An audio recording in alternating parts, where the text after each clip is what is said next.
একবার দেখাই একটা ছবি, সোশ্যাল মিডিয়ায় ভাইরাল হয়েছে। পাকিস্তানের সেনাবাহিনী এসেছিল বিটিং দ্য রিট্রিট করতে, খুব পা তুলে বিটিং দ্য রিট্রিট দেখেছেন তো ওয়াঘা বর্ডারে। সেই সময় কি হয়েছে দেখাই এবার। পাকিস্তানের সেনাবাহিনী এসছে বিটিং দ্য রিট্রিট, এই পড়ে গেল, পড়েই তো গেল। এই হচ্ছে পাকিস্তানের সেনাবাহিনীর স্কিল, পা তুলে মাথায় পা তুলতে গিয়ে ধরাম করে পড়ে গিয়েছে। কি করবে এরা? লড়াই করবে। ইনকো কাশ্মীর চাইয়ে, এদের কাশ্মীর চাই, এদের কাশ্মীর চাই। পা মাথায় তুলতে গিয়ে ধরাম করে পড়ে গেল, আর এদের কাশ্মীর চাই। এই পাকিস্তান লড়াই করবে, আর এদের বাংলাদেশ সাহায্য করবে।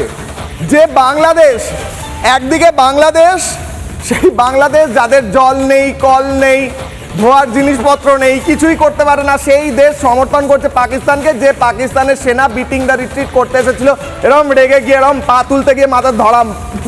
সেই পাকিস্তান কি করে করবে? হ্যাঁ, পাকিস্তান এবার বুঝুক যে সময় এসেছে ভারতের সঙ্গে। ভারত হচ্ছে এই পাকিস্তানকে জন্ম দিয়েছে, ভারত বাংলাদেশকে জন্ম দিয়েছে, এবং সেই ভারতের দেওয়া, জন্ম দেওয়া পাকিস্তান এবং বাংলাদেশ যদি ভারতের কথা শুনে চলে তাহলে তো ভালো হবে।